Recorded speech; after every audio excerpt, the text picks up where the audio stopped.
मैं देखता था भारत के अंदर पहली बार तमिलनाडु से लोग वहां आए, केरल से वहां बड़े पैमाने पे श्रद्धालु आए।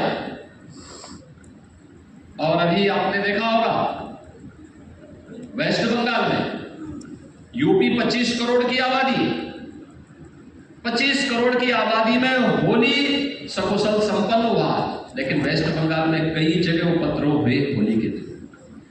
और होली के दिन उस उपद्रव को न संभाल पाने वाले लोग प्रयागराज के महाकुंभ को मृत्यु कुंभ कहते थे, लेकिन हम लोगों ने कहा है मृत्यु नहीं तो मृत्युंजय महाकुंभ है। सबने अपनी मृत्यु पर भी जय प्राप्त की, विजय प्राप्त की है, और इसलिए मृत्युंजय महाकुंभ है ये।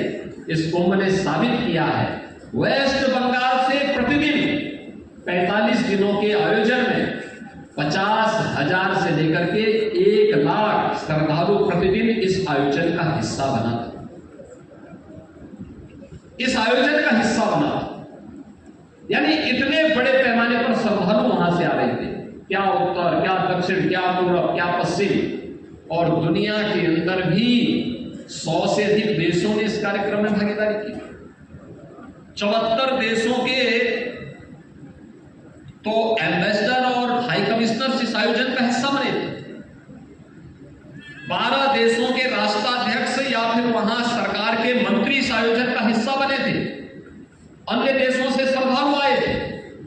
हम देख रहे थे कि अप्रवासी भारतीयों में कितनी ललक थी। 90 साल 95 साल की उम्र में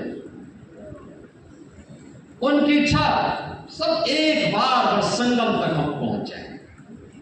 एक बार पता लगा व्हील चेयर में चल रहे हैं, लेकिन फिर भी हम बोलते थे भाई को पैदल चलना पड़ सकता, चले जाएंगे। अरे आप व्हील चेयर में कैसे चले जाएंगे आप? नहीं, बस हमें प्रयागराज तक पहुंचवा दीजिए, बाकी हम लोग चले जाएंगे। यानी ये जो भाव था, ये भाव दिखाता है कि कितनी बड़ी ताकत मीडिया के पास है कि पूरी दुनिया को वह महाकुंभ का इस बड़े आयोजन में इस समागम का हिस्सा बनाती है। और मीडिया की सकारात्मक लेखनी ने सचमुच मानवता के मुक्त सांस्कृतिक धरोहर के रूप में महाकुंभ को स्थापित करके 66 करोड़ से अधिक श्रद्धालुओं को प्रयागराज नहाने में मदद की है। अगर मीडिया नहीं होता, सरकार कितना प्रचार करती, कहां तक जाती? हमने तो देश के अंदर कुछ राज्यों में अपने मंत्रियों को भेजा था, और मंत्रियों को भी भेजा था कि भाई आप जा रहे हैं तो संबंधित राज्य के मुख्यमंत्री और वहां के माननीय राज्यपाल को आमंत्रण दे देना, हो सके प्रेस कर देना। लेकिन उससे एक सकारात्मक स्वरूप देकर के कैसे आगे बढ़ाने का काम किया, इतने बड़े आयोजन के रूप में, दुनिया के सबसे बड़े आयोजन के रूप में बदलने का काम मीडिया की सकारात्मक लेखनी ने किया। और जब कोई आयोजन बड़ा होता है तो उसके भी परिणाम बहुआयामी होते हैं। इस समाज को जोड़ने का तो आधार बना, एक भारत श्रेष्ठ भारत का तो आधार बना ही, लेकिन संस्कृति भी समृद्धि का कारण बन सकती है। आस्था भी आजीविका का माध्यम बन सकती है। कि आपने देखा होगा, पहली बार यह भी देखने को मिला, और उस भाव को हम लोगों ने बहुत नजदीक से महसूस किया। और मैं तो बार बार इसीलिए कहता था, मैं जो जैसे देखने के लिए आया था उसको उस प्रकार की दर्शन महाकुंभ के आयोजन के साथ हुए थे। एक बड़ा कार्य होगा। मीडिया की सकारात्मक भूमिका को आगे बढ़ाने में एक प्लेटफॉर्म का काम संबंधित मीडिया ग्रुप तो करते ही है, लेकिन विभिन्न मीडिया ग्रुप से जुड़े हुए पत्रकार भी, उनके संपादकगण भी, और बहुत सारे स्वतंत्र पत्रकार भी एक मंच पर आ सके, एक प्लेटफॉर्म उन्हें बैठने के लिए प्राप्त हो सके। हर जनपद में राज्य सरकार के द्वारा अपना सूचना विभाग भी गठित होता है। मीडिया के प्रति शासन की जवाबदेही के एक माध्यम बने।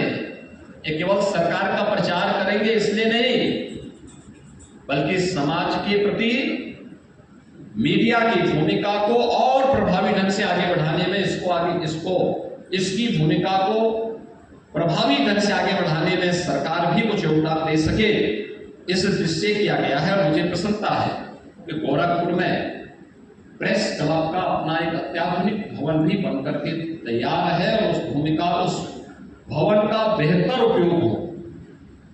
ये केवल मीडिया से जुड़े हुए, विभिन्न मीडिया ग्रुप से जुड़े हुए वरिष्ठ पत्रकारगण, स्वतंत्र पत्रकार, समाज से जुड़े हुए, विभिन्न तबके से जुड़े हुए अन्य गणमान्यों की उपस्थिति वहां पर हो।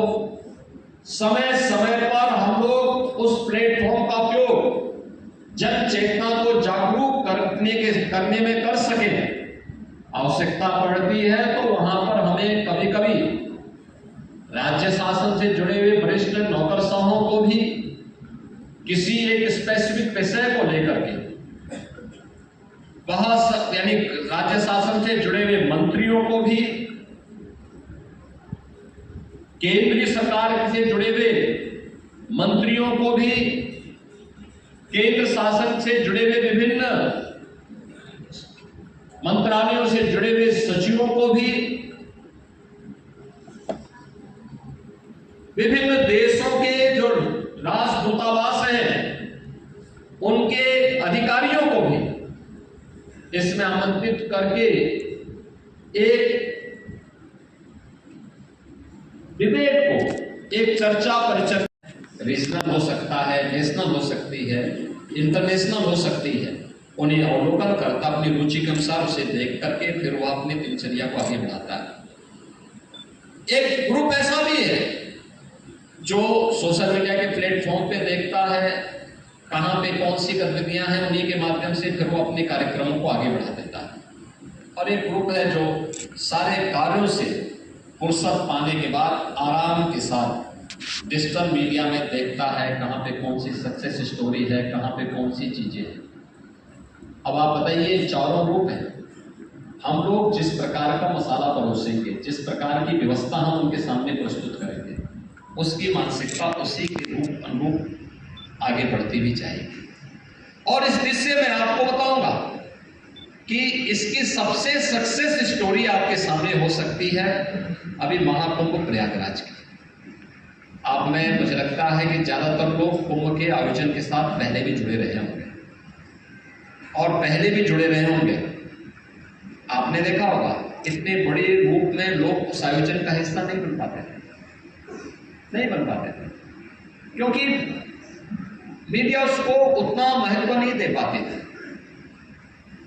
और उसको महत्व देने के साथ साथ एक वो बनता था कि भाई लोगों ने दे दी, रिपोर्टिंग दे दी, कुछ अपनी व्यवस्था कर ली, कार्यक्रम चलता था, वो आयोजन होते रहते थे। लेकिन प्रयागराज में महाकुंभ हो रहा है, लोकल स्तर पर, रीजनल स्तर पर या फिर नेशनल और इंटरनेशनल स्तर पर हम लोग देखते थे। एक बड़ा तबका था जो बहुत पॉजिटिव स्टोरी कर रहा था, जो वहां व्यवस्था है उसको लेकर उन्होंने सकारात्मक लेखन के माध्यम से लोगों को अवगत कराना प्रारंभ किया। प्रयागराज में प्रशासन ने क्या क्या व्यवस्थाएं की, कैसे आप वहां पहुंच सकते हैं, आयोजन का महत्व क्या है, कैसे ये आयोजन होते हैं देश के अंदर 4 स्थानों पर। इस आयोजन के साथ कि कैसे कुंभ की मुहूर्त कैसे पड़ते हैं, बिना किसी आमंत्रण के कैसे लोग उस आयोजन का हिस्सा बनेंगे। एक बड़ा तबका था मीडिया का जो प्रिंट में भी, विजुअल मीडिया में भी, सोशल मीडिया और डिजिटल मीडिया के माध्यम से उस सकारात्मक लेखन के माध्यम से कार्य कर रहा था। लेकिन एक तबका ऐसा भी था जो अच्छी बात को भी नकारात्मक दृष्टि से देखता था, और नकारात्मक दृष्टि से देखता था तो बहुत बार लोग मुझसे पूछते थे, कहते थे हम लोग तो वहां होके आ गए हैं लेकिन ये सब नकारात्मक टिप्पणी क्यों हो रही है। हमने कहा ये आवश्यक है, जो भी दिख रहा है वो हमारा ही काम कर रहा है।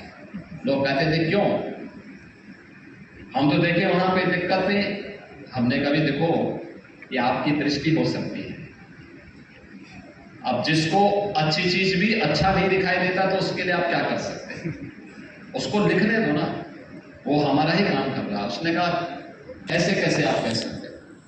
लोग बोलते थे, रोज प्रश्न मेरे सामने खड़े होते थे। मैंने कहा भी देखो दाल तभी अच्छी लगती है जब उसमें तड़का लगता है, और तड़का हमेशा कोई जीरे का लगाएगा तो उसका काला रंग दिखाई देगा वहां पे। तो पहले कहा ये बात तो सही है, तो हमने कहा ये दाल में तड़का है, इसको बढ़ने देना चाहिए, चलने देना चाहिए, दाल स्वादिष्ट होगी।